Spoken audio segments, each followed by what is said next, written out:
한국어 공부엔 율리 한국어. 안녕하세요, 여러분. 율리입니다. 여러분, 잘 지내고 계셨나요? 오늘은 제가 편안하게 들을 수 있는 한국어 라디오를 준비했어요. 저는 며칠 전에 고깃집에 다녀왔어요. 제가 자주 가는 단골집인데요. 무엇 때문에 이곳에 자주 가고 또 이 고깃집에는 어떤 반찬들이 있는지 소개해드리고 싶었어요. 그것뿐만 아니라 저만의 독특한 쌈 싸먹는 방법과 한국에서 맛집을 찾는 꿀팁을 여러분과 이야기하고 싶어요.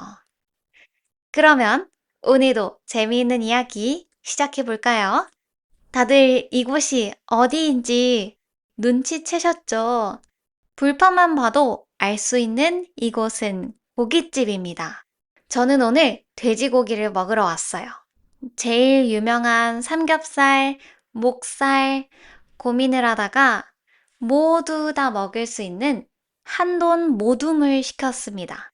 한돈 모둠에는 4가지 고기가 있어요. 삼겹살, 목살, 가브리살, 항정살, 그리고 같이 구워 먹을 수 있는 감자, 버섯, 고추, 떡이 있었습니다. 그러면 하나하나 불판에 올려볼게요. 하나, 둘, 셋, 짠! 맛있게 고기가 익어가고 있는데요. 이 집은 반찬이 진짜 맛있어요. 그래서 어떤 반찬이 있는지 제가 한국어 이름으로 이야기해 드릴게요. 우선 제 앞에 앞접시가 있습니다. 앞접시 위에는 소스 3가지가 있어요. 와사비, 머스타드, 그리고 소금입니다. 앞접시의 위쪽에는 양념게장, 고추 된장무침, 그리고 마카로니 샐러드, 왼쪽에는 파절이, 그리고 상추 쌈이 있습니다. 숟가락의 오른쪽에는 양파절임, 그 위에는 명이나물, 그리고 쌈장이 준비되어 있어요. 여기 있는 석쇠는 구운 고기를 올려둘 수 있는 공간입니다. 이곳은 고깃집인데 반찬으로 나오는 양념게장이 정말 맛있어요. 저는 보통 고기를 먹을 때 밥을 안 먹는 편이에요. 그런데 이 양념게장을 먹으면 밥 한 숟갈을 먹고 싶어집니다. 사실 한국의 고깃집은 요즘은 고기가 다 맛있어요. 이 식당, 저 식당 고기의 질이 거의 비슷할 정도로 굉장히 좋아요. 그래서 반찬이 맛있는 고깃집이 인기가 많기도 해요. 자, 고기가 열심히 구워지고 있는데요. 여러분, 근데 뭔가 허전하지 않아요? 원래 테이블 위에 긴 쇠통이 있어야 돼요. 연기를 빨아들이는 연통이라고 부르는 물건이 천장에 달려 있어요. 그런데 이곳은 그 연통이 없어요. 연기가 잘 보일지 모르겠는데 고기를 굽는 곳에서 바로 연기를 빨아들이고 있어요. 그래서 고기를 먹고 나서도 머리카락이나 옷에 냄새가 배지 않습니다. 제가 이곳을 좋아하는 이유 중 하나예요. 연통이 테이블 위에 있으면 앞에 사람 얼굴이 잘 안 보여요. 이쪽 저쪽 이렇게 기웃기웃 거리면서 앞에 사람을 봐야 할 때도 있거든요. 그런데 그런 단점 없이 편하게 이야기를 하면서 식사를 할 수 있습니다. 자, 고기가 다 구워진 것 같으니까 제가 한번 쌈을 싸 먹어 볼게요. 쌈 싸기 전에 여러분들은 고기만 먹는 걸 좋아해요? 아니면 야채랑 같이 쌈 싸 먹는 걸 좋아해요? 저는 둘 다 좋아해요. 고기도 맛있고 그 야채쌈의 맛도 굉장히 좋아합니다.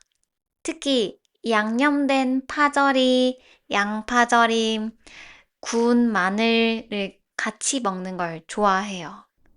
그래서 저만의 특별한 쌈 싸먹는 방법이 있는데요. 특별한 건 아니고 독특하다? 더 맞는 말인 것 같아요.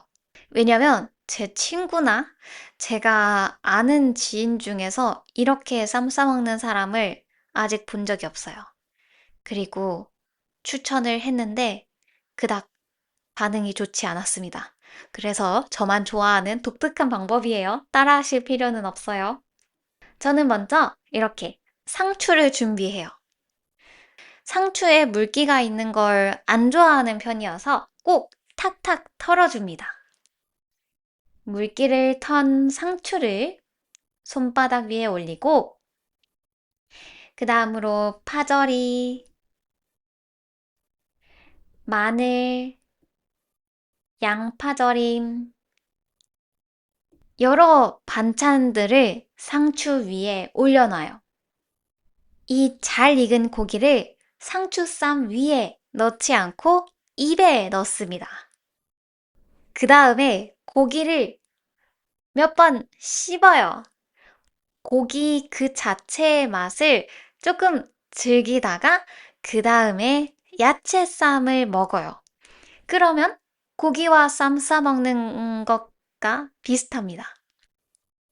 저는 이렇게 두 가지 맛을 한 번에 즐기는 방법을 좋아하는데, 그쵸? 귀찮죠? 맞습니다. 상추 말고 깻잎도 똑같아요. 상추 대신 깻잎 위에 야채 반찬들을 올리고 또 고기를 먼저 먹고 그 다음에 야채 쌈만 넣습니다. 갑자기 깻잎에서 생각난 건데요. 제가 한국어를 가르치게 된 계기 중 하나가 깻잎이에요. 저는 깻잎을 읽는 걸 어려워하는 친구를 만난 적이 있어요. 왜 이게 깻잎이 아니라 깻잎이야? 하는데, 와, 진짜 25년 동안 생각해보지 못했던 거예요. 아, 이렇게 다르구나. 내가 영어 배울 때 왜 발음이 달라? 라고 했던 그거를 반대로 듣는 입장이 되니까, 어, 왜지? 라고 검색해보고 알아보고, 아, 이런 이유 때문에 깻잎은 깻잎이 아니라 깻잎이라고 읽는구나. 그래서 한국어를 설명하는 재미를 깨달았습니다. 갑자기 깻잎 했는데, 옛날 얘기가 튀어나왔네요. 여튼, 그렇습니다. 저는 이날 사실 많이 먹었어요. 어, 삼겹살부터 시작해서 목살, 가브리살, 항정살 이 순서대로 구워서 먹는데요. 고기를 굽는 순서가 조금 있다고 해요. 저는 잘 몰랐던 건데요. 기름기가 적은 것부터 시작을 하고 마지막은 가장 기름기가 많은 고기를 굽는다고 합니다. 그 순서대로 먹어야 느끼하지 않고 맛있게 끝까지 즐길 수 있다고 하는데요. 저는 고기를 좋아하는 편이어서 어느 순서대로 구워도 다 잘 먹습니다. 오늘은 제가 녹화가 아니라 고깃집에서 밥을 먹는 장면에 제가 녹음을 하고 있는데요. 그냥 이야기하고 싶은 게 하나 있어요. 저만의 한국에서 맛집을 찾는 꿀팁이에요. 보통 한국에 있는 식당에 가면은 이렇게 생긴 플라스틱 통에 정수물을 담아주거나 아니면 생수병을 줄 때가 있어요. 그런데 어떤 식당들은 보리차나 끓인 차를 줍니다. 제 개인적인 경험으로는 끓인 차를 주는 식당은 대부분 음식과 그 준비에 진심이에요. 보통 메뉴를 먹기 전에 물을 따르고 마시잖아요. 그때, 아, 이 식당은 좀 기본이 되어 있는 식당이구나 라고 생각이 되기도 하고, 실제로 맛도 만족감이 높았던 것 같습니다. 여기 제 단골 고깃집도 또 제가 자주 가는 돈가스 집, 국밥집도 다 끓인 차를 줘요. 정수물인지 생수인지 끓인 차를 주는지는 구글맵이나 네이버 지도에서 보기 어려운 정보인데요. 이걸 사용할 수 있을지는 모르겠지만, 다음에 식당에 갔을 때 끓인 차가 나오면 이 식당이 진짜 괜찮은지 아닌지 한번 맛보셨으면 좋겠습니다. 자, 그리고 마지막으로는 항정살을 굽고 있어요. 항정살까지 맛있게 먹게 되면은 이 식사는 마무리됩니다. 오늘 사실 별건 없지만 그냥 편안하게 들으셨으면 좋겠다라는 마음에 준비해 드렸거든요. 오늘은 이렇게 마칠게요. 제가 다음 주는 더 재미있는 이야기로 올 테니까 혹시 듣고 싶은 이야기 아니면 궁금한 이야기 있으시면은 댓글로 알려주세요. 그럼 다음에 봐요. 감사합니다.